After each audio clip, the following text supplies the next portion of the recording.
are going to be doing revision for the final. So the first thing I'm going to do is try and show you how to calculate what you need to get in the final. So it's a little bit convoluted, but hopefully you'll get it. So the first thing you're going to do is you're going to go to that report that I sent out, and you're going to find out what your final percentage was.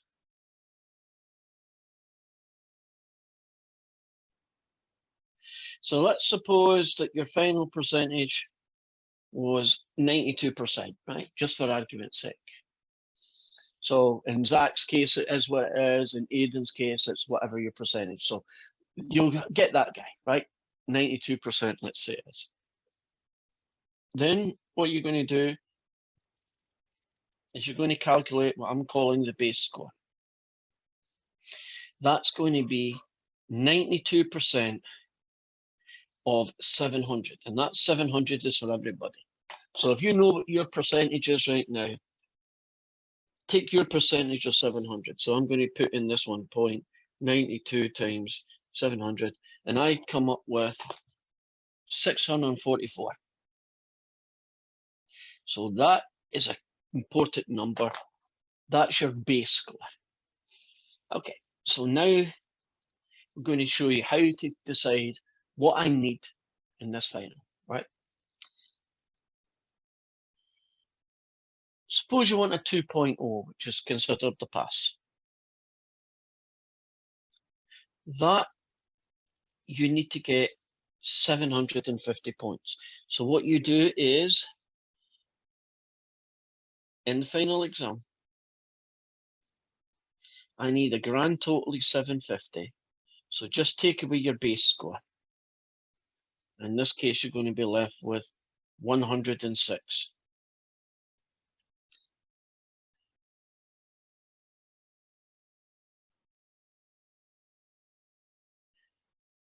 So that's what you would need in the final exam. 106 points out of the final of 300 if this is your base score. Now, whatever your base score is, take away from 750, and that's what you will need.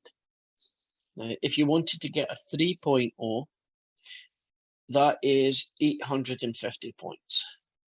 So what do you need to do to get that in your final exam? You take 850 and you subtract what your base score was. So in this case, you take 850 and you subtract 644, and that ends up being 206 points. You need to do that out of 300. And for some of you, your goal will be to get a 4.0. But that's not going to happen for everybody. But 950 is the score that you need to do to get a 4.0. So what do you need to get in the final exam then? You need to get 950, take away the best score. So it's going to be 950, take away 644, and that ends up being, for this person, 306 points out of 300. Now that's not going to work. So if that was your base score, you're not going to be able to get a 4.0, even if you did perfect in the final, right? There's only so much a final exam can boost you up by, right? So everybody needs to find that magic number, your base score, take away from 750. That's what you need to do in the exam. If you want to get a 2.0, that's what you need to get. Circle around it. That's what you need to get in a 2.0. That's what you need to get in a 3.0, and that one's not going to happen. Just for completeness sake, this person, 106 out of 300, they need to get about a 35% grade in the final. So they need to get like 35% of the score. And if you did this one, and that would be about 60, So you can see that as a percentage of the final, right? 106 points is 35% in the final. Getting 206 points is like getting 69% in the final. These are very doable goals, right? I don't think you can say, oh, that's impossible. Your final will make a big deal to your thing. Now, a side note, 2.0 is considered a pass, but there is another grade called 0.7, which will allow you to graduate. So if you're using 146 as the class to get your math box, you know, you've got an English box, you've got a math box and a science box, all those boxes to get your associate's degree, a 0.7 will allow you to graduate. It will not allow you to pass. In other words, if you go to your university, they will not accept this statistics class as you have done in Trinity Stats. That wouldn't be considered. You'd need to get the 2.0, right? But if your goal is to get your associates and then go and start doing a job, making money, then you'll be able to get your associates with that. Now, that particular one happens to be equal to, and I'll have to do a quick check here, will be 620 points. So this person here, it's kind of silly to do the calculation, but I'll do it anyway. To get a 0.7, right, they need to take what their score was, which is in this case 620, and take away 644. Do you see that that's a negative number? In other words, this person is guaranteed to get at least a 0.7, right? So they're going to get at least a math box ticked. Not necessarily going to pass, they'll need to get that, but I think that's very reasonable. Now, some depressing news for you. It's not planned this way, it's just the way things are. The final exam is much harder than any other exam you're going to take. It's much harder than an online test, because in an online test there isn't only one day's work and you've got plenty of homework. Examples very similar to it. If you put the work in, you should do well in an online test. It's much harder than a midterm. A midterm exam, you've only got 3 weeks work to revise, right? And that's it. That's a lot less work to study for, a lot less things for you to go wrong in. The final exam is all 7 weeks work. The homework will disappear on the day of the final, so you won't be able to look at any of the homework questions. You won't be able to look at practice finals anymore. You won't be able to look at anything. All you will be able to do is go into WebAssign and you will get your part A there. The WebAssign questions are really just the ones where you need to use SALT. That's the only ones that are there. So you'll have, for instance, the hypothesis test questions, the confidence interval questions, and mean, mode, and median, and some questions like that. And that's where the SALT questions are going to be. And then in section 2, the second part, that's going to be ones where the questions will be in a PDF and you show me a lot of work in. And the split is going to be as follows. Part A, that's the stuff that you'll find in WebAssign, is going to be 100 points. Part B, which is the bit that you're going to get on Canvas. There we go. That's going to be worth 200 points. And part B is going to have 2 pieces to it. Section 1 is going to be multiple choice, where all you do is tell me what letter of the alphabet the answer is. I do not need any working. So when you do your thing, you just tell me it's C, and that's all I'll say. And then this bit here, for the most part, you're going to show me working. And that's going to work out as the 200 points, 50 points are going to come from here, and the other 150 is going to come here from here. So 100 in WebAssign, no working. 50 points from section B, no working. 150 from section 2.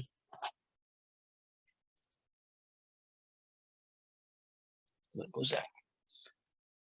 The final exam will be on all 7 weeks of work.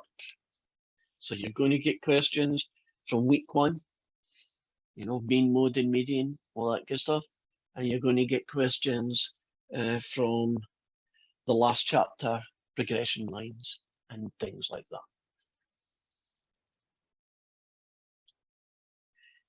The final will be, for the most part, chronological order. So the first questions are from week 1, the last questions from week 7. And the same is true in the WebAssign stuff and in this stuff. Right, any questions? Right. So you're comfortable about how you figure out how many points you need to get in the final? Yes, Rosie, what's your question? On our last test, I noticed that we only had one attempt to put the answer in on WebAssign. Will we just have one attempt to enter our answer for the final exam WebAssign portion? No, you're going to be able to get, I'll probably put 5 in. Not that you need 5, but you know, WebAssign doesn't tell you when you do the final if you got it right or wrong. So I'll probably put in, I don't know, 5's probably more than enough. Would you agree? I mean, I could make it 20 if you want, but I don't want you to spend too much time trying a question forever. So 5 seems reasonable. So I'll probably do it on 5. Okay, and then could we go over those questions where it's the multiple choice one on WebAssign where it's the different options or something, like you use the student's T distribution because the standard. Yes.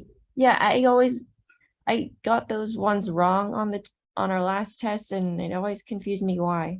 Because it seemed like for previous assignments, for each assignment, there'd be one same answer for those questions. Yes.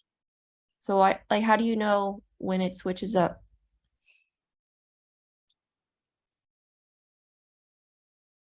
Right, so the questions will look something like this, and then they have, I'll call it standard deviation known, or they might call it sigma known. Is that the kind of phrase they use, I believe? And then standard deviation of sigma unknown. And then here it's sigma known, standard deviation, sigma unknown. Right, does that roughly look like the question you're talking about? Yeah. Okay, so what you've got is a story where, firstly, it's going to be a story where it's to do with mean or means. If the story is to do with proportions, right, P's and P hats, right, that stuff, right, your answer is always going to be the same answer, right, and it's going to be a normal distribution, and sigma is known, so you're going to pick that one. So whenever it is a proportion, it's normal distribution, and sigma is known. The reason sigma is known because we can do the square root of P1 minus P over N. As long as I know what P is, I can do it. Now, the ones that are really going to cause you trouble are the ones to do with means, right? So you've collected a sample. Now, if the sample is small, so let's say they only collected, 6 numbers. So if the example is small, right, I better put letters on these.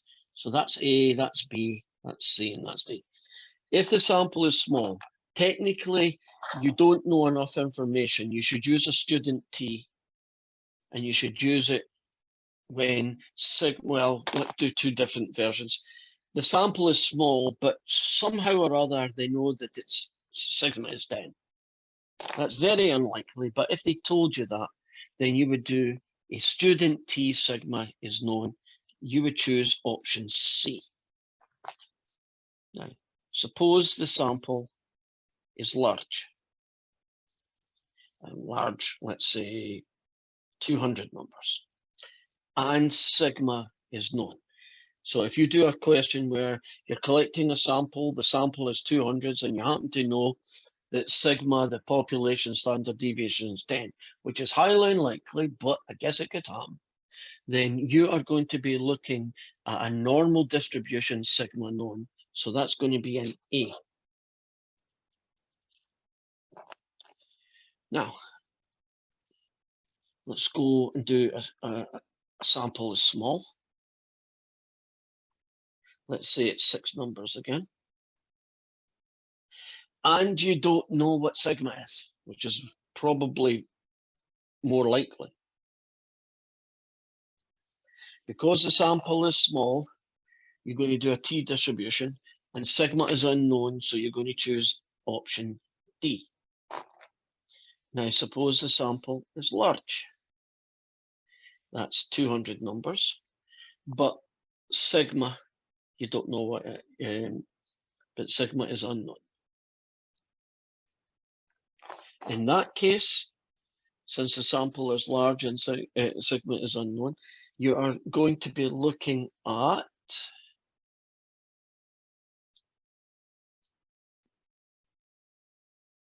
also D. And you might say, but those are the same. The key here is that if you don't know what sigma is, you have to use a T distribution. Even if you do know what sigma is, you should only use the normal when the sample size is large. So if you were ever in a state of which one do I pick, you should pretty much be looking at the C's and the D's. And the only time you should pick A is when you know that the sigma value and you know the sample is large. So what do I mean about small and large? How big is small and large? You need to be at least 30 to be considered a large sample size. So if I had a question like, we're trying to estimate the ages of 20 students, of some students. So we got a sample of 20, and we do not know what the population standard deviation is. Right. Sample size is 20, counts as small, and I don't know what it is. Pick D in both cases. Even if I did know what it is, still pick D. And that's how I would approach answering that question. So I can't think of a situation where this would be your choice. No, I just can't think of one. So although they put choices in, aren't there some choices that are never going to be true? Right, so I would throw that one out as even a chance. So use a student when it's a known value, but small data size. Use student T if it's a small or large and sigma is unknown. And only use A if it's a large distribution and sigma is known. So how am I going to phrase that so it's easier? Oh, here we go. If the sample size is large and you know sigma, use A. In every other situation, use C or D.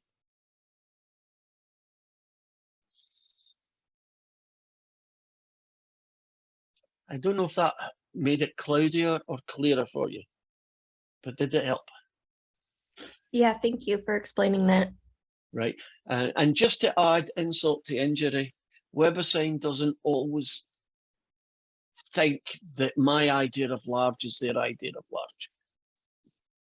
If you ask most stats textbooks or anybody who's in statistic world, you need to at least have 30.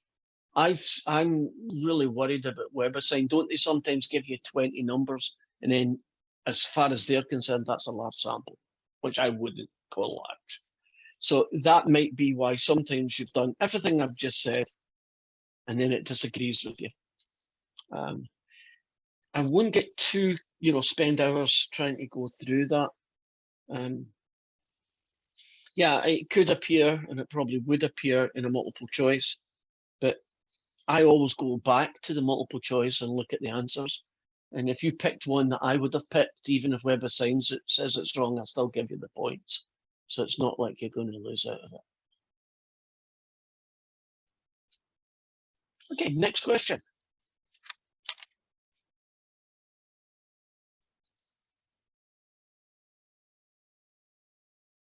We get something in the chat. Let's see. This is kind of a personal thing, which we can talk after, but I don't Okay, think we can do that. I don't think I was emailed my my like how many points I have or percentage. Oh, you're thinking, right, what you can do, the easy fix for that, Mackenzie, is just send me another email with the email that you want it to be to. And could you put inside that email the email address? I know it sounds funny, but if I click on your email, I don't know what it is, I end up sending you an email. I don't actually get to read the email. I don't know if it's something that happens because of the way my email thing works. So send me an email with the address you want, and inside the email say, use this address, please, and I'll send you it there. Okay. Cool, thank you. We need some questions. If not, I'm just going to pick stuff. Better if you say, hey, could we go over confidence intervals? Could we go over some? Rosie, what you got for me? I sent you a question about midterm, about the answer for 1B. It was the same question. Oh God, yes, I know, Rosie. I remember that email. I agree with your response. What I don't think I did, I'm 99% sure I didn't do it, is I didn't change your grade accordingly.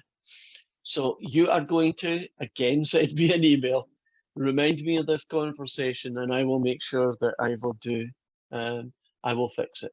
I agree with what you said in that email. Okay. I remember looking it up and thinking, yeah, I better have a look at that, and I did. And Okay, and then after I had also had look a at it- question about participation. Yes. So there was one day I couldn't make it to class because I was volunteering. And so Yeah. I tried going to office hours at 7 a.m. and Mhm. the Zoom wasn't opening. So I sent you an email about it requesting participation points for that day since I made an attempt. Ooh. Now I'm going to be rough on this one. I won't give you that one. Participation is for coming to class on the time, as in, I know you have good reasons not to be there, but no, I'm not going to let that one go. I mean, if it ends up that that one participation point stops you from getting a 4.0, then I might relinquish that and not bother. But no, you have to physically be here and present to get the attendance. Otherwise, then I have to start picking favourites and saying, Rosie took that day off because she had a very good reason, but Mackenzie just took it off because she wanted to do some more practice at finals, soccer or something, whatever, and I'm not giving her the participation point because I don't think that's a good reason. So no, you're not getting that one, sorry, Rosie. If your grade is so close to being a 4.0 and all that mattered was getting that point, I would do it. But it probably won't make any real difference to your grade, 0.0 something. Right, next question. I have one about going way backwards into the beginning of the class. That's okay. Backwards is good. When we were doing this stuff, like I don't know about other people, but I really struggled with like when we were doing the cards and stuff, Right. and that stuff. And then also, I know I missed this on our midterm, the like probability, the tree. When we made that one, that was a big blank in my mind. They're good topics. Let's show you them. Let's do the card ones first. I'm assuming that you're comfortable that there's 52 cards in hearts, clubs, diamonds, spades. So I won't go into that one. So there is a number of different kinds of card questions. Let's do the simple one and then go through each situation. Probability that you choose one card. So this is one card stories first. That you choose one card, and what's the probability that you get a king? Well, it's 4 kings out of 52. And if you simplify it down, it's 113. There's not really much you can do that would go wrong with that. Right. Now, suppose we do, what's the probability that you get a king or, and that's the keyword, or a red card?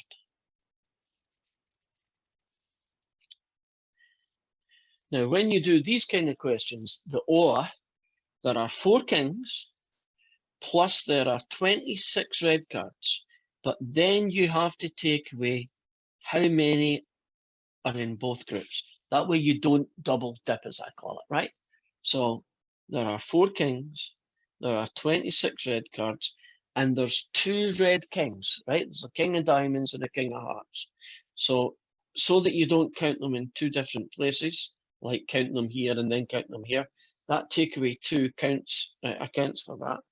And this ends up being 28 over 52. And that, I believe, ends up being 7/13. So that's what an or does. Right? A king, one card, and it's a king or a red. Now, you could also get a king and a red. Now, there are still 52 cards. The key is and. In English, I would probably say that is, what's the probability that you get a red king, right? It's both things are true. So it's a king and it's also red, right? So both things are true. And there's only 2 red kings. So that ends up being 126. So that's a single just count probability. That's a probability with an or in it. This is a probability with an and in it. You see that there are different ways that you count depending on whether you've got a keyword like or, and, or nothing. What about when they tell you to draw one and put one back? Okay, that's going to be when we do 2 cards. Right? Okay. So that, yeah, but you're right. There are 2 types of that. I'm still on 1 card, and then the next situation we'll look at is what happens in 2 card situations. These are called conditional probabilities. This one I'm about to do, and so you might get something like, what's the probability that it's a king, given that it was a club? So you are told that it's a club. Whatever you are told becomes the bottom number. I know there are 13 clubs in the deck, and the top number isn't 4 anymore. The top number is how many of these guys are kings, and there's only 1. So the answer is 113. If I said to you, what's the probability that you get a king, given that it was a black card? Well, there are 26 black cards. And then if you go through all the clubs and all the spades, only 2 of those are kings. So hey, you get 113. And then you might get, well, what's the probability that you get a king, given that it was a face card? Now, a face card is a jack, a queen, or a king, right? It's got a face on it. Jack, queen, or king. And there are 12 of those. And how many of those face cards, how many of that 12 are kings? 4 of them, actually. And that one then becomes a third. And we call these conditional probabilities. You're told an extra piece of information. So far, so good? Conditional. Right, so now we'll do the kind of that question, right? 2 cards. Or more, because you could do it with 3 or 4 cards if you wanted to. Now, there are 2 versions of this story. There's the one that's called with replacement. And that's when you take the card, you look at it, and then you put it back in the deck. And that's not that common. Normally what you do is you do without replacement, which means once you take a card out, that's it, it's used up, it's on the table, you can't get it again. So let's look at a probability of picking 2 cards with replacement and then looking at it without replacement. These questions involve multiplications of 2 or more things. So let's do the probability that you get a king and then a king, right? Well, put it in here. That's the probability that the first card is a king, multiplied by the probability that the second card is a king. That's how you evaluate it. Right. Since you're taking the card, looking at it, and then putting it back in the deck, the chance that you get a king is 4 out of 52. Right, 4 kings out of 52. Now, since that king, or whatever it is, gets put back into the deck, the chances that your second card is a king is still 4 out of 52. Do you notice that the probabilities do not change when you have a with replacement situation, where the thing that you look at goes back into the deck and can be chosen again? And something as ugly as that, you probably want to do the answer as a calculation. So bracket 4 divided by 52 times bracket 4 divided by 52, and then I can go math number 1, and it ends up being pretty simple fraction. Now, if you do without replacement, same probability, 2 kings. That's going to be the probability that the first card is a king times the probability that the second card is also a king. Right, the first card, 4 out of 52, just like it was here. Now things get a little bit different. You assume that the first card is a king, right? It's one of these 4. That means there's now only 51 cards in the deck because you didn't replace it, right? You left it on the table. And because you left that king on the table, isn't there now only 3 kings left in the deck for the second time? You see how the probabilities will change if you do without replacement. So I'll go up here and I'll do a 4 divided by 52 times a 3 divided by 51, and then make that a nice fraction, and it ends up being 1 over 221. Have you noticed that these are not the same answer anymore? In fact, this fraction is slightly smaller than that one. And that is because if you use up a king, isn't it harder to get the next king? Now, you can do this probability of 2 or more cards. For instance, let's figure out what the probability of getting 3 aces is. Well, that's the probability that the first one is an ace, times the probability that the second one is an ace, times the probability that the third one is an ace.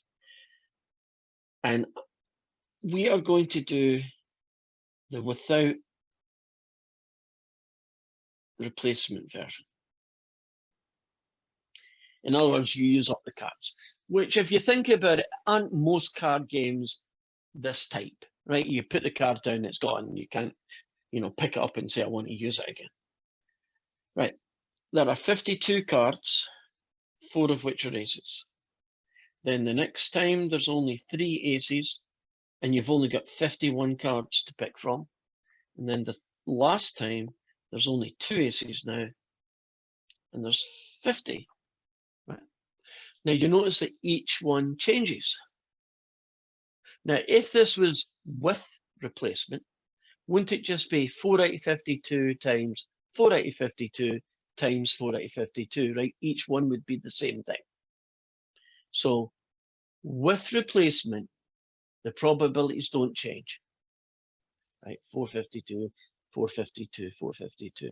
Without replacement, the probabilities change as you move along. 4, then 3, then 2.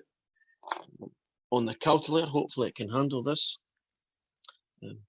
4 divided by 52 times 3 divided by 51 times 2 divided by 50. Ugly number. Hopefully it can handle it. No, it couldn't. Right. You see that the calculator just couldn't handle this particular calculation. So let's see if I can do a workaround. I'm going to do 4 divided by 52 times 3 divided by 51. And then turn that into 1 over 221 times 2 out of 50. Now, if the calculator can handle that, great. If not, I've got a workaround for that as well.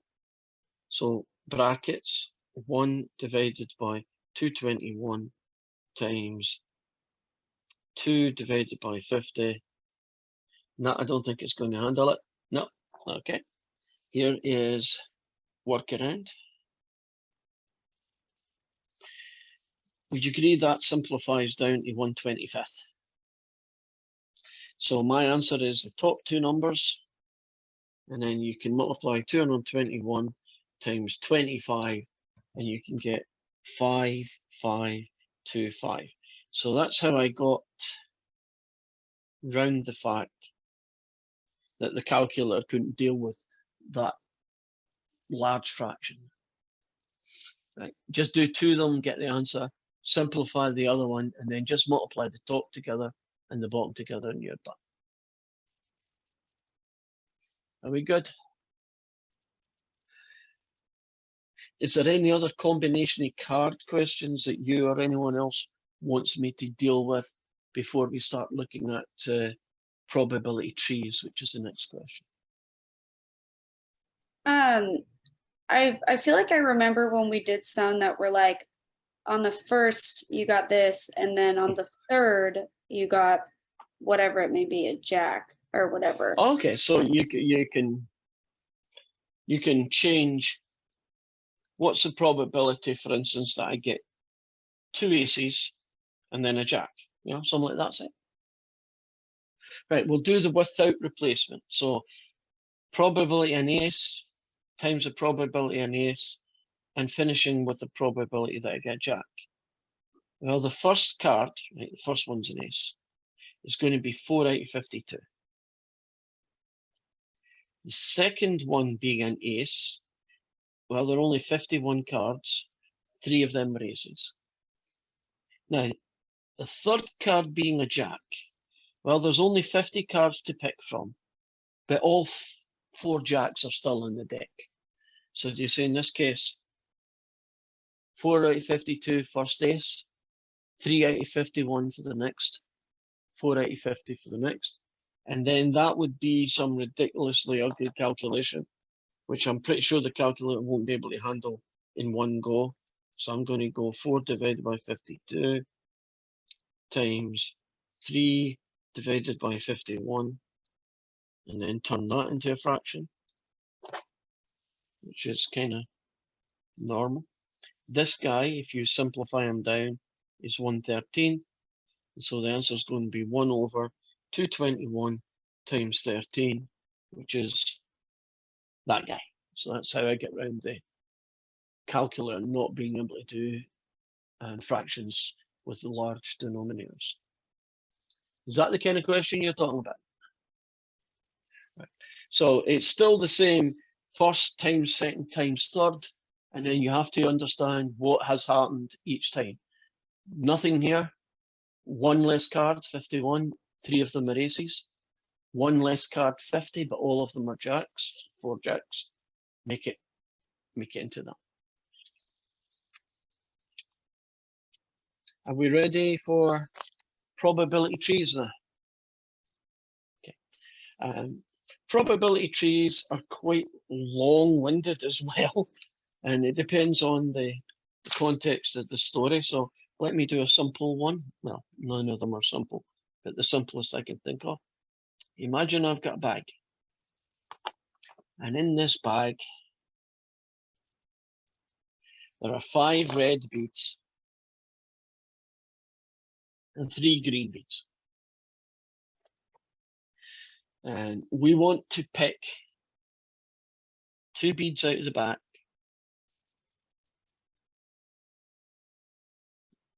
and we'll do it without replacement,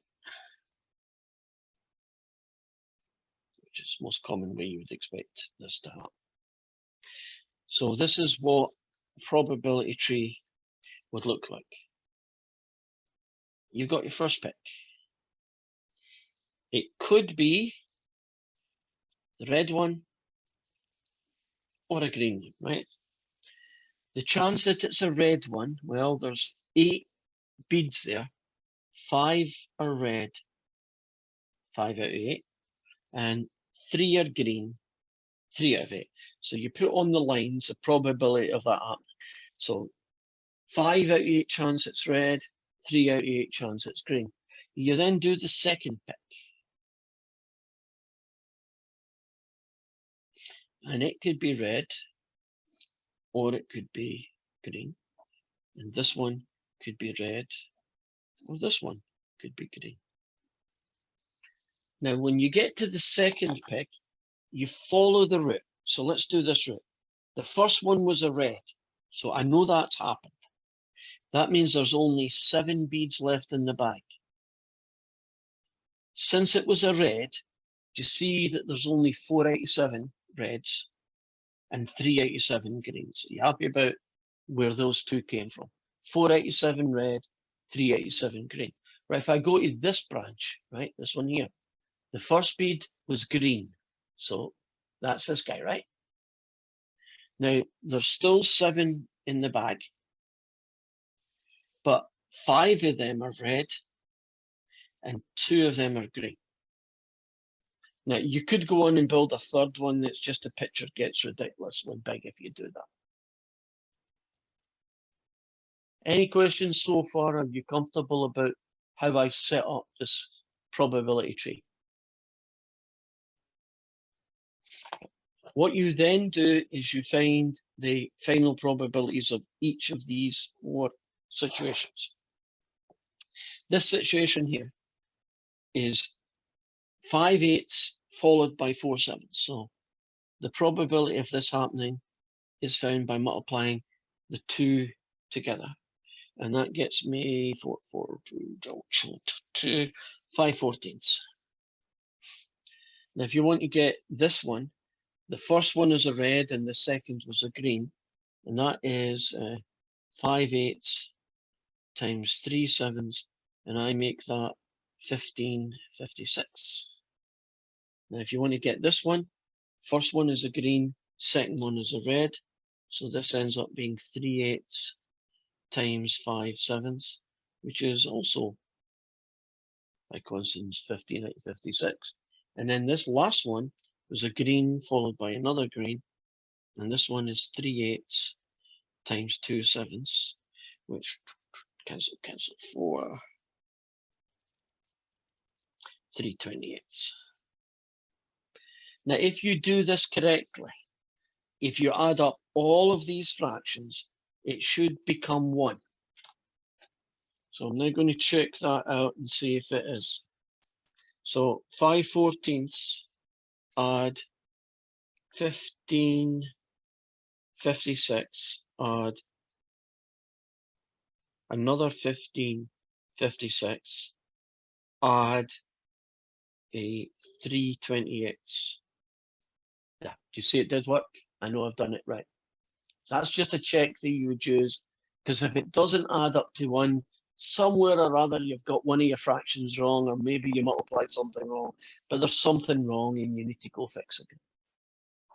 Now, once you've created this probability tree, you can then answer all sorts of questions. For instance, if I wanted to know what's the probability that the first one was a red and the second one was a green? Then I just need to go red, green, there's my answer. Okay. Now, if I wanted to know what's the probability that the second bead, only the second bead, is green,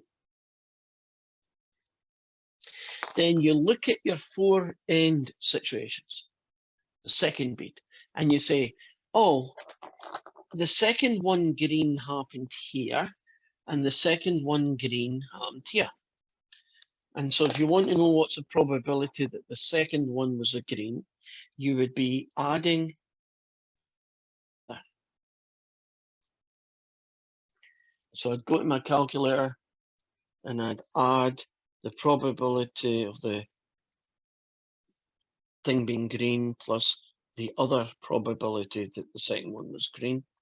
And then I can do that guy, and the answer is 3/8.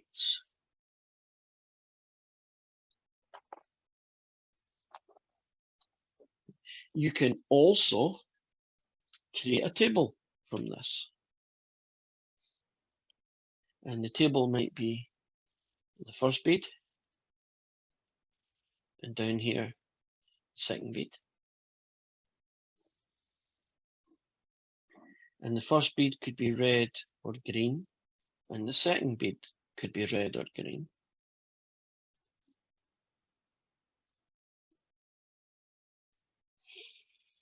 And if you look at this, you can go and you can say, what's the chances that both of them are red? Both of them are red. 5/14. What's the chance that the first one is a green and the second one is a red? First one is green, second is a red. What's the chance that first one is a red and the second is a green? And what's the chance that they're both greens? And so I can actually fill a little table in. I can even add columns. You can do a lot of different types of questions based on just this information. Any questions about that?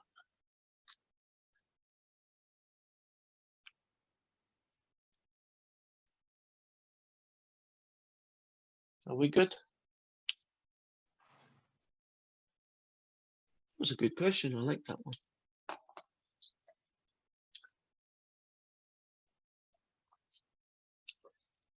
I had another question for, Go for it, Zach. What do you got? on the midterm. Mhm. It was like question number 5, and it was saying to give like the estimate of prisoners per 1,000, and I gave like a graphing chart per 100,000. Yeah, I didn't do too good on that whole question, so I Well, was let me.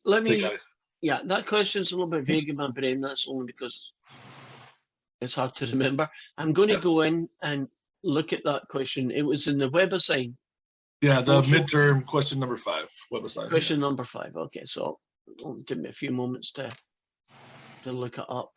I'll probably put it on the screen because it sounds to me like that question had a lot of reading going on inside. Yeah.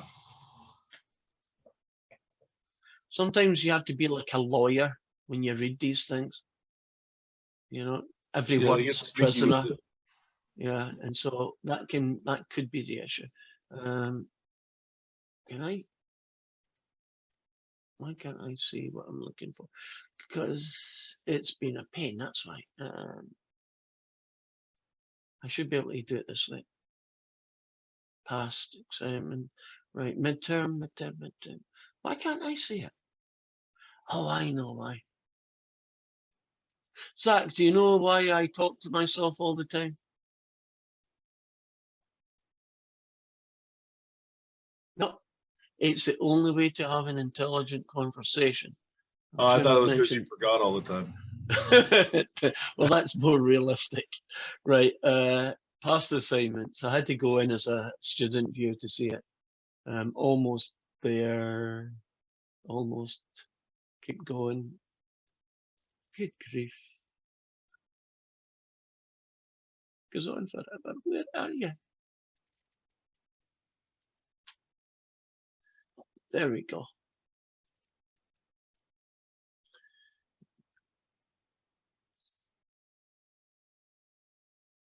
Okay, I'm going to go in now and show you. This isn't your one. This is just a generic one, but it's essentially the same questions. Right. So, which one you were giving me a number? Try to remember it now. Number 5. There he is. This horrible thing, right?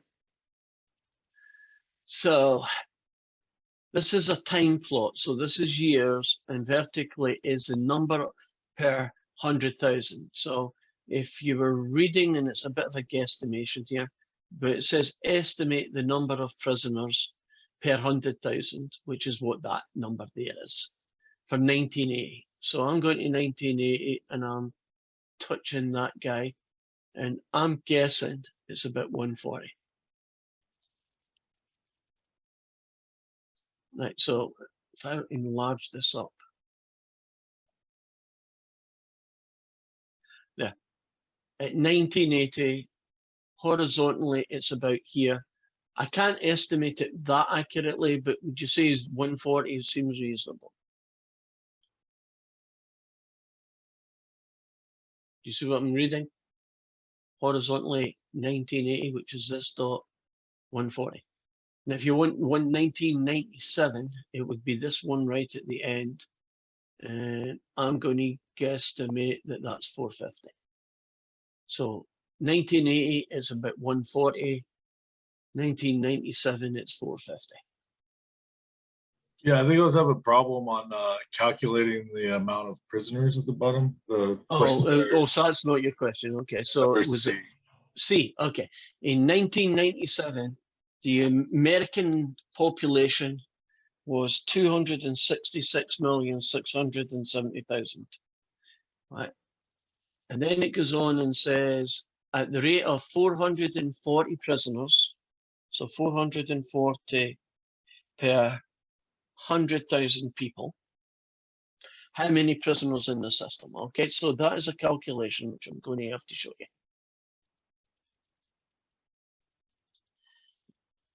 So what you do is you take the population of America and you divide it by 100,000. What that's going to give you is how many 100,000s there are in America. So if you took America and put them into bunches of 100,000, how many would you get? And the answer that you would get is, so I don't screw it up, 266,670,123 divided by 100, 123,000. And the answer I get is 2,666.7, right, groups. You then multiply that by 440. So for every 100,000 you've got, so for each one of them it's 100,000, 440 people are going to be in prison. So that's 2,666.7 times 440. And that lends itself to what does that lend itself to? 1,117,348. So if you wanted to see that as a single calculation, you would go 440 times the population of America divided by 100,000, and that would get you that. Okay, does that answer what you were asking? Yeah, it does. Thanks. Okay. There's a huge number of people in jail. I know America has got issues with how many people are incarcerated and criminal reform and so on. Yeah, that's what happens when your prison system is based on capitalism. Is that what it is? I Yeah, a thought it lot was of the based- prison, a lot of the prison systems are privately owned now, so they get paid per bed. But I'm assuming that the people who are in jail actually did commit a crime. Yeah, most of them. Right. So even if it was a charity that was running it, the Yeah, but prison you know, population wouldn't not all of them change. deserve to be there for 30. Ah, plus that years. that is true. A lot of people are in jail. That probably jail is not the right place for them.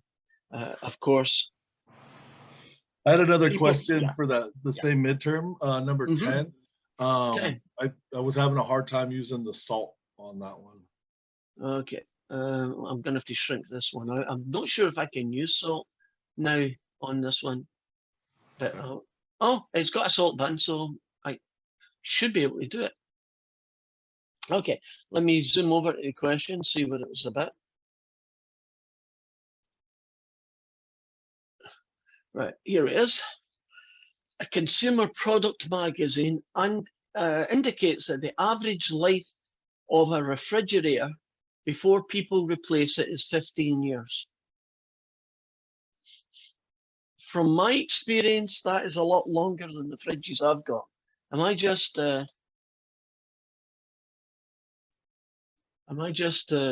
unlucky? Oh, I think they're being generous. Okay, they're being generous. Good. So I'm beginning to think I'm buying bad fridges. So 15 years is the average.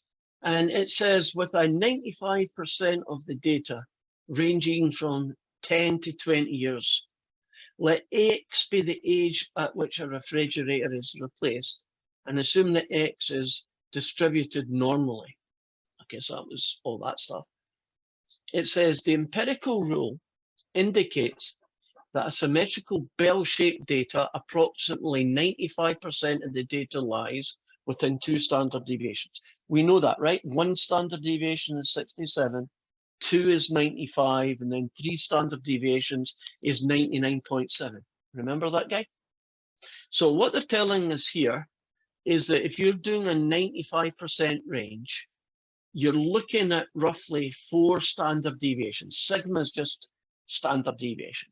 Okay, so a rough rule of thumb, right? A basic rule for estimating the standard deviation is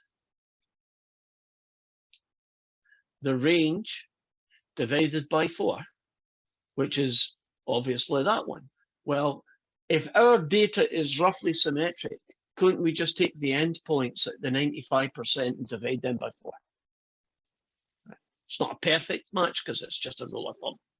So we have to go in here and we have to,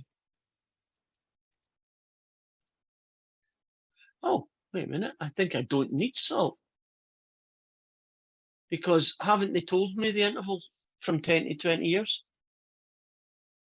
So 20 take away 10 is 10. 10 divided by 4 is 2.5. So if I want to use it, my standard deviation would be about 2.5. That's good. Now, what is the probability that some will keep the refrigerator fewer than 11 years and so on? So I'm going to have to write down my numbers here. I know that the mean is 15, and I now know that my estimate for the standard deviation is 2.5. Now I can use salt. And we want to find it. What's the chance that you use it for fewer than 11 years, which is kind of what my fridges are. You hit the use the salt button. And it's already in the right place. We know that the mean age is 15. We just calculated our best estimate for the standard deviation is 2.5. And I want to know that it's less than 11. So make that guy 11, right? And it's less than. And that's about 0.0548. There's your probability of that being true, which is quite small. Now, what's the chances that my fridge lasts more than 15 years? Not 15 years, I'll do it. 15 years is a right tail. And I want to know what's the chances that it lasts more than 15 years. Do you see I have a 50% chance? Let's suppose, what's the chances that it'll last for more than 20%? You see it's almost down to 2%. Right. Now, could you have a fridge that lasts for more than say 25 years? Well, theoretically, according to this, isn't it possible, but very unlikely? Now, if you are a fridge manufacturer, don't you have a limited warranty? Like if it breaks down in, let's say, what's the going rate? I have no idea with fridges. 5 years? Nah, that's probably generous. But if it breaks down in 2 years, right, they'll give you your money back or replace it. Let's see what the probability that a fridge company will actually need to honor that commitment. The chances that it is less than 2 years old. Do you see, it's according to this model, it's virtually, it ain't a risk, right? Now, if you got a really good, I guess, insurance policy, say 5 years, can you see that it is almost negligible as well? I've never used it, mostly because, in my opinion, and it's only an opinion, I don't get, do you know one of those companies that say you can insure your air conditioning, your cooker, your fridge, all your electronic devices, and you pay them a monthly fee, and then if it breaks down, they'll repair it. And the advert goes something like, well, you know, what happens if your air conditioning goes, right? Instead of getting a $10,000 bill, we'll pay it for you and all that good stuff. Do you know that those companies are designed not to spend money? In other words, when you get, if you tried that policy, they won't cover a 25-year-old air conditioning system. They won't cover it. Won't they have rules like it has to be less than 5 years old or something, right? So why bother, right? Why? The chances of it breaking down are so negligible. You're basically giving them free money, in my opinion. And that's kind of what's happening here. So we're just changing the probability according to what they ask you on the question.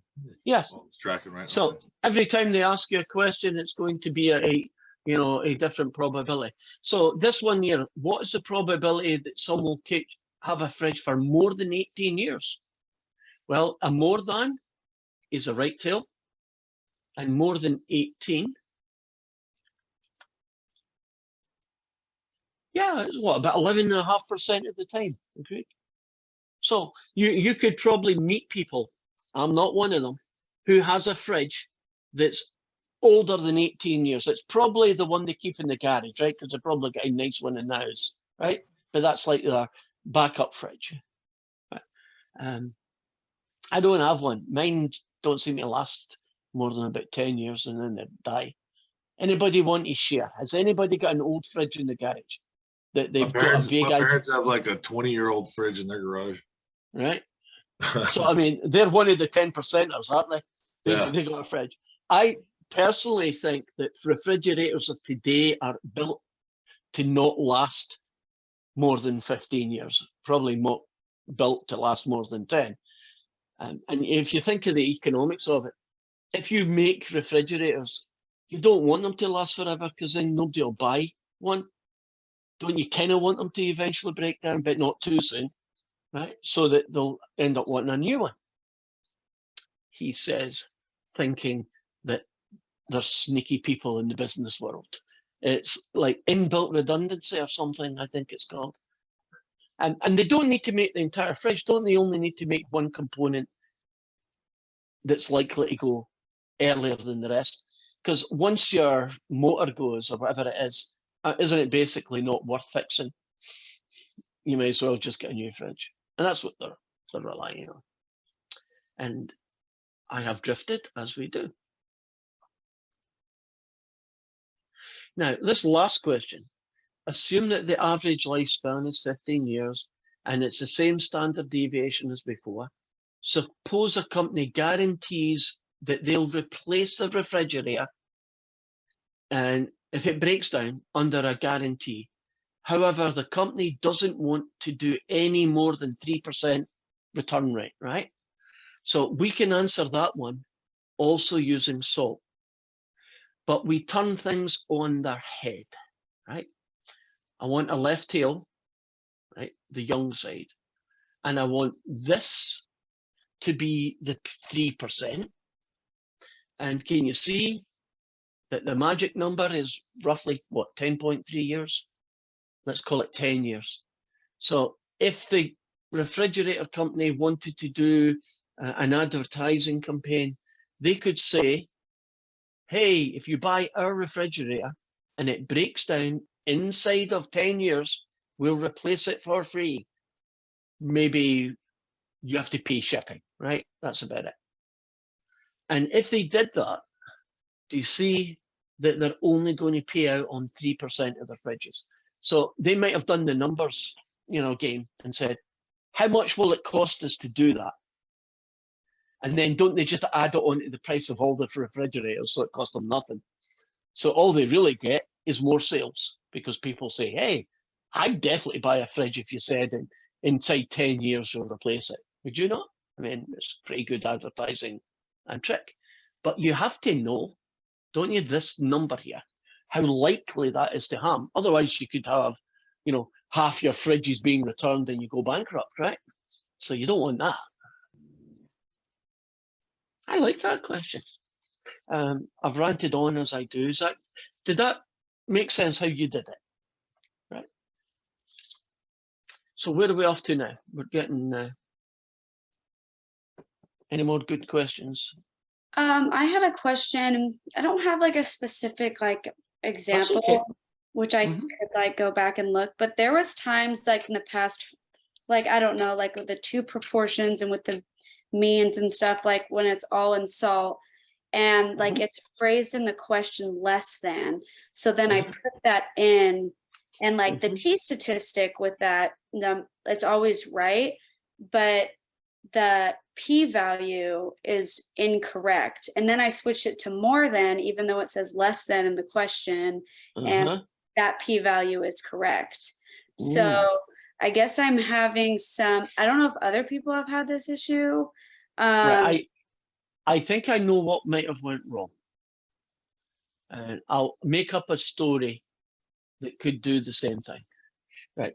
Suppose you have your classic two proportion, right? And I'm going to have these as the male and female, right? And you ask them, do they like butter more than mayonnaise, right? Let's say you say, if you were going to have a sandwich, would you rather have butter or mayonnaise on it, right?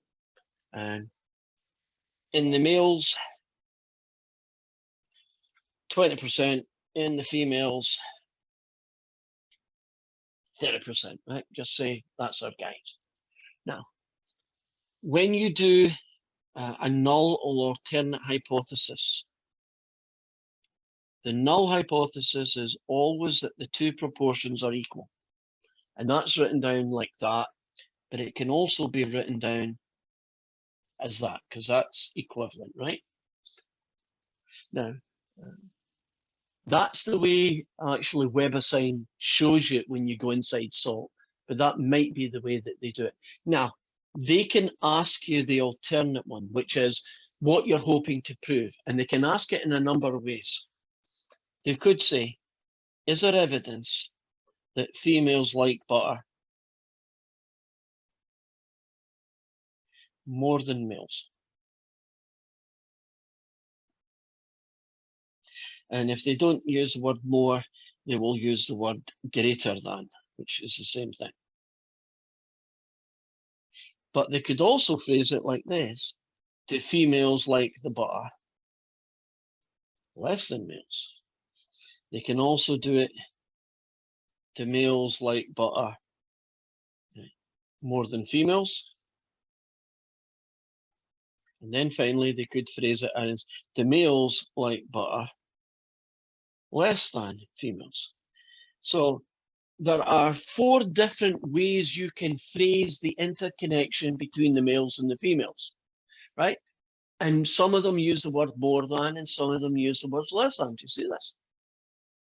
So in this particular story, they might have gave you it in 2 ways, because looking at the data, there's only 2 of these 4 that make sense. The first one, they could have said, is there enough evidence that males like butter less than females? Now, based on the data, would you say that would be a reasonable thing to say? Is there enough evidence to prove males like butter less than females? Agreed? And the word they're using here is less than. But they could have phrased it like this way. Is there enough evidence to prove that females like butter more than males?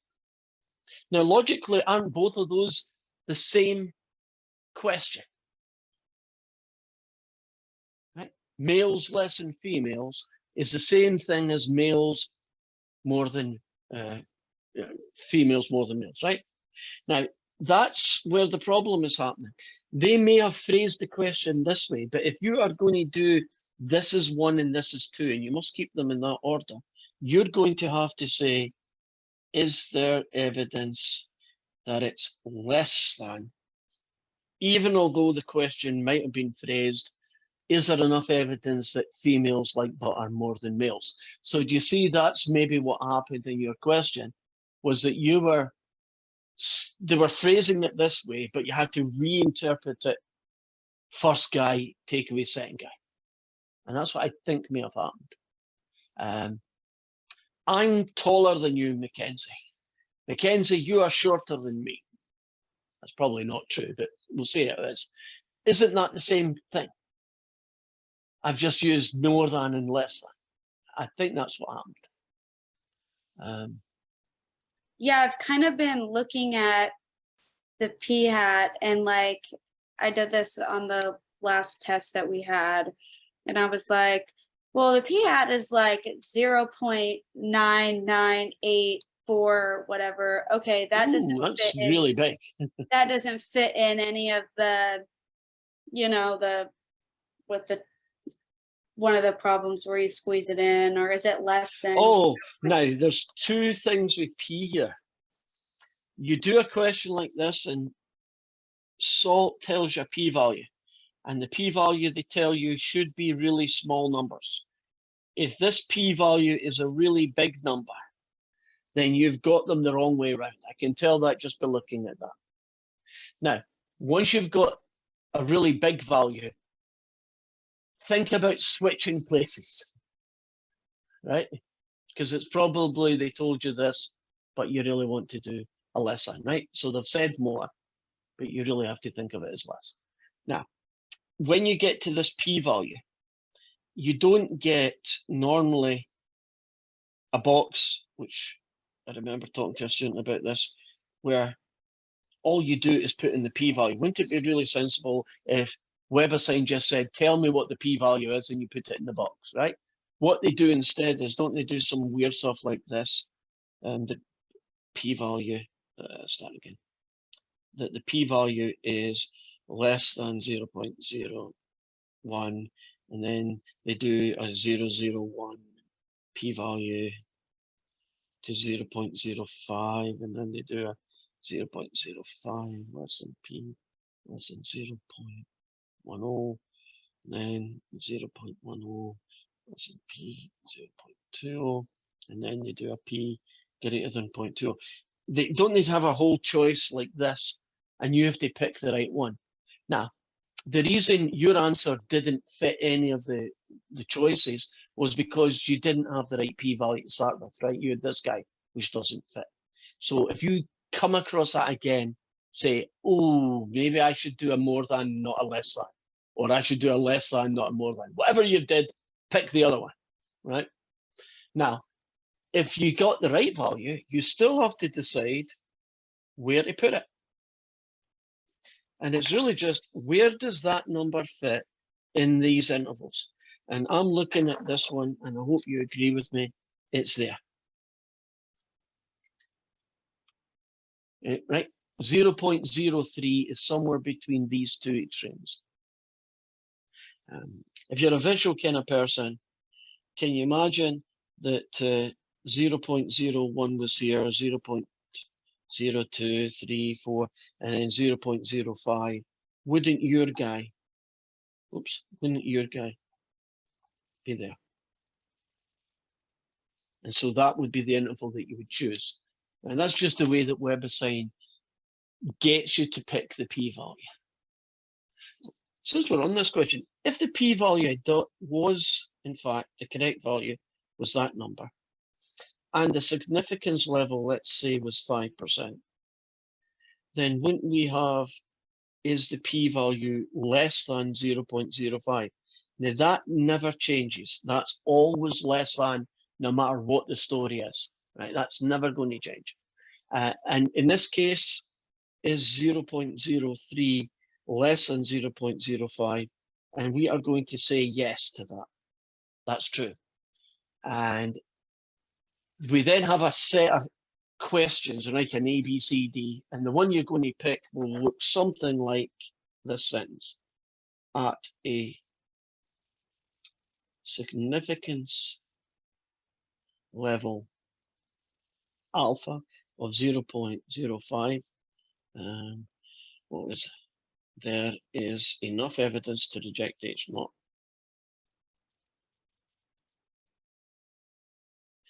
So they'll probably call it the null hypothesis.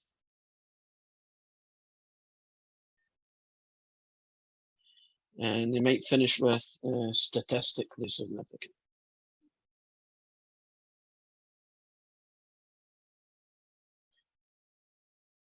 You remember the 4 choices, and there's a sentence that looks, that's roughly what my brain's remembering. That's the guy for a yes. And then they have another one after that, which you would say there's enough evidence to prove that males like butter less than females, whatever the story is. In this case, that's what that would be. Okay, pretty much time up. Any last questions before we call today a finish? Rosie, any questions? You've been quiet. Are we good? Hi, Rosie. Okay. Well, last name, everyone. Bye-bye. I'll hang about for any last minute questions.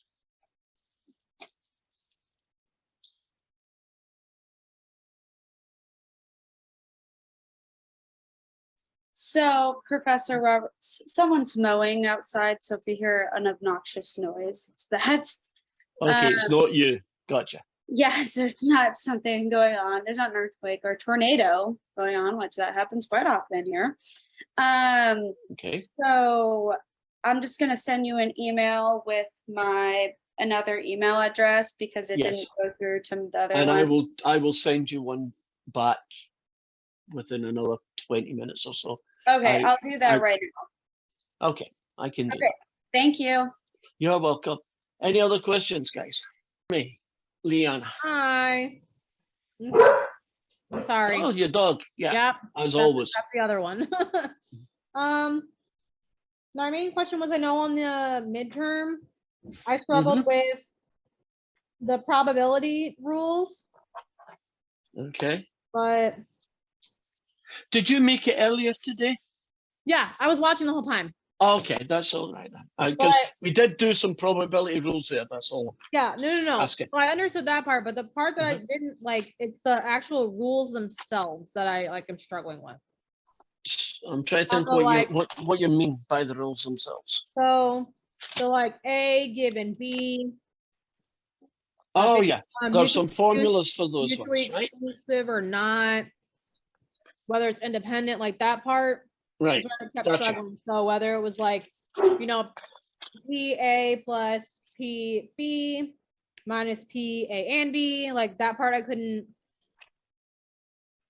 And I don't know if it's just because. Well, most of the Mixed them time, all those up? formulas, most of those times, those formulas get tied into a specific question. So although I'm using those formulas, I don't actually sound like I'm using them, right? Yeah. So like when I was doing, the probability that you get an ace and then another ace, right? Yeah. That kind of situation. I was using conditional probabilities in them, although I wasn't writing down what the formulas looked like. So Yeah. that's part of the issue. So you may be able to figure out what to do Okay. without not explicitly writing the formula down. But let's show you some of them.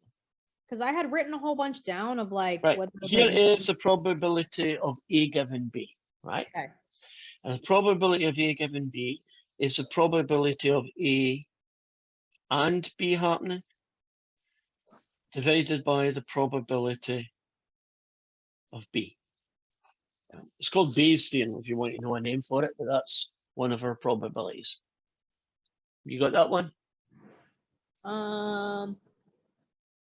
Look at all my notes. I have like a bunch of notes, but I don't know when gets used where.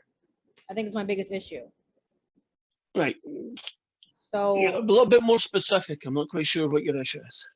I don't know how to even just explain it. So like when I took the notes when we did the class, Right. like Okay. we read Let about, me try this then. Suppose you had the question, are A and B independent? Right? That's a Yeah. phrase that you sometimes get. Now, Yeah. you would use one of these formulas to help you do that. One of the ways to tell if two events A and B are independent is the probability of A given B the same number as the probability of A? If that is true, the two events are independent. and okay. If the probability of A given B is not the same number as the probability of A, then they are not independent.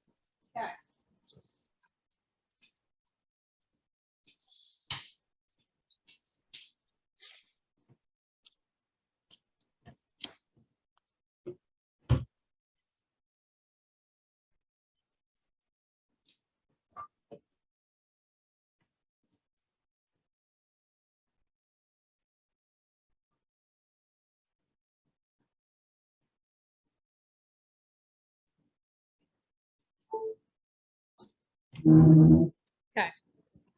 Okay, so probability of A given B equals the probability A they're independent.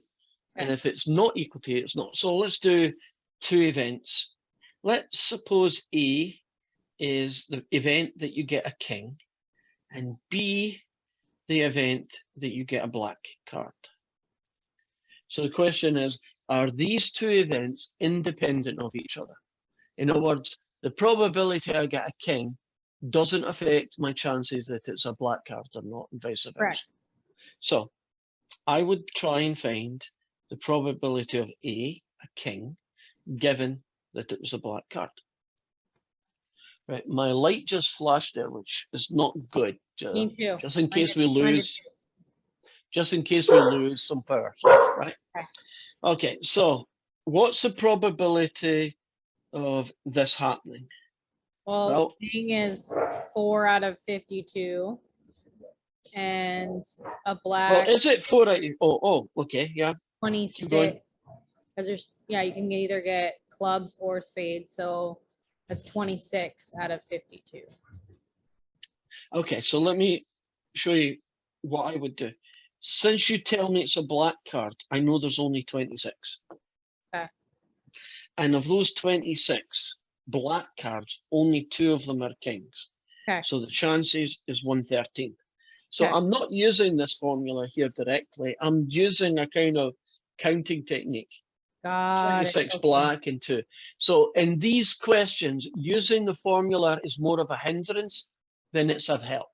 Got it. It's Okay, not that makes more easier. sense. Because I think I was trying Then- to like fit these formulas into a box of like, oh no, this has to be this formula versus like, yeah, no, this is an easier way.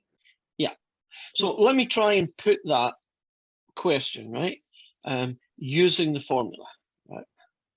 So it would have to be the probability that you get a king and it's black, all over the probability that you get a black card.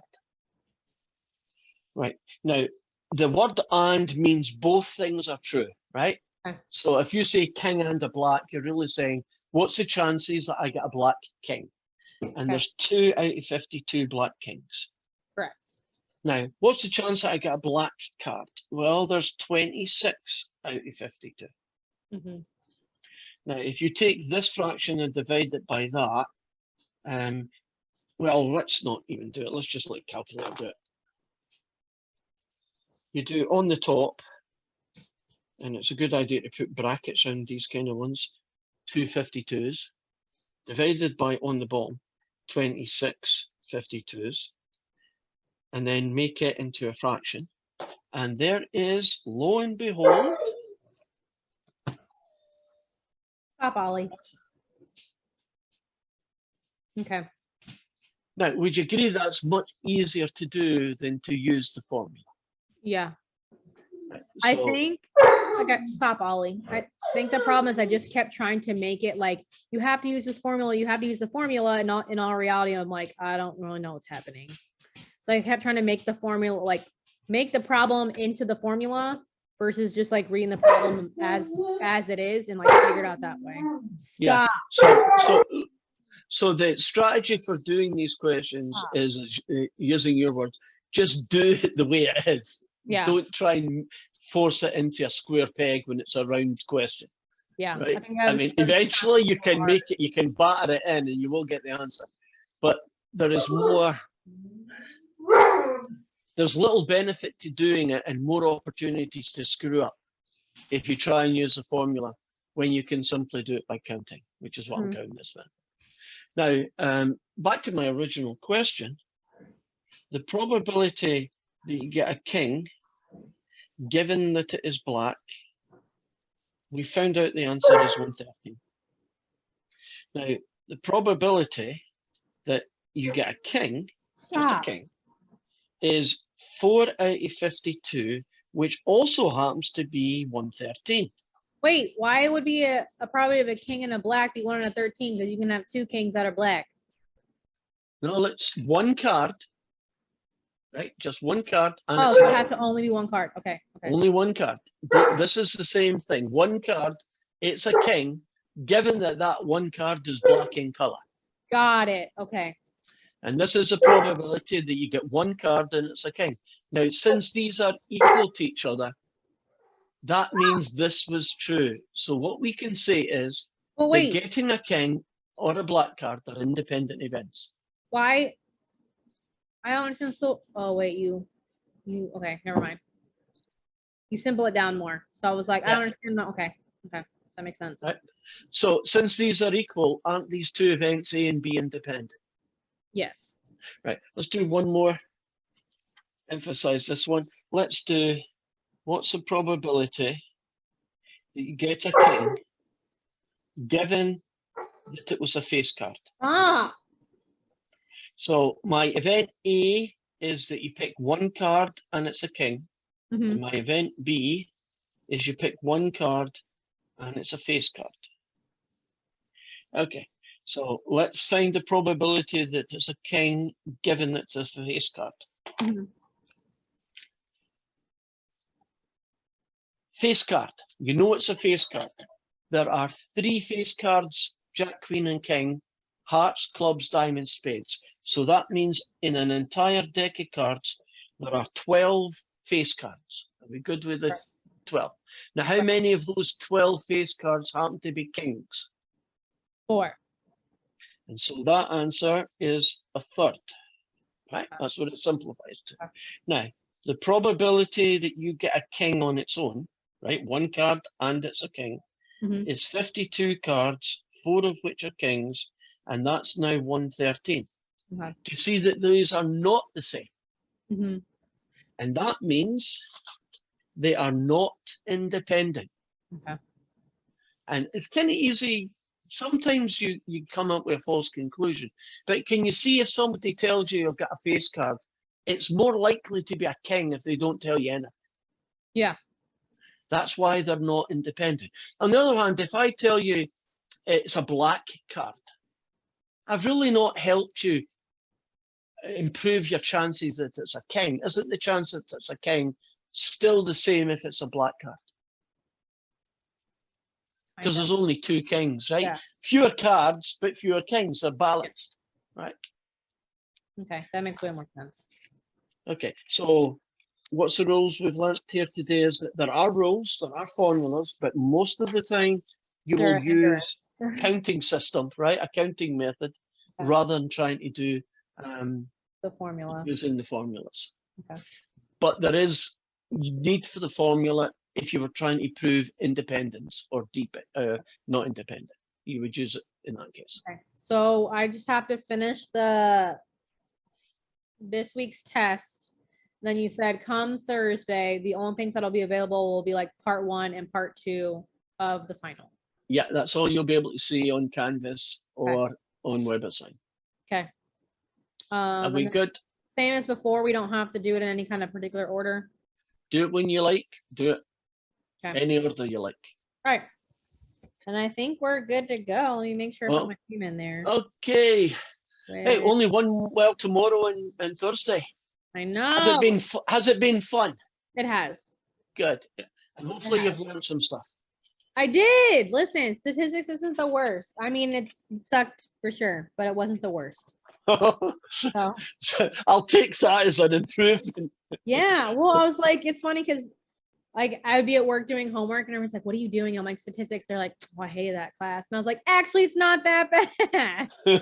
So that's saying a lot. Okay. So Thank you. I guess that all the nurses and the other medical people you deal with, all of them had to do Oh yeah, statistics. the nurses, the doctors, they all had to take it and they all hated it. So Oh, sorry. Well, to tell you can teach them some things. You can say, Listen. look, there's software now, so Yeah, you don't for have real. to do those horror. Remember that real. question you did once and says, I'm not doing it again. Yeah. A lot of them that might have been the only way they could have done it when they were learning, That makes right? sense. Because there wasn't the ability of doing the No, software. he wasn't there yet. Either it wasn't there or people weren't using it, because some people don't go with the flow, right? Yeah. You'll have people taking your business, if you do a business class, and they will still be using spreadsheets with numbers from 20 years ago, because God. it's just, Yeah. there's less work involved if you do it that way. Yep. That makes sense. I don't blame them. Right. Okay, then. Bye-bye for now. All I right. will Thanks. see you tomorrow. Bye. I'll see you Bye. tomorrow.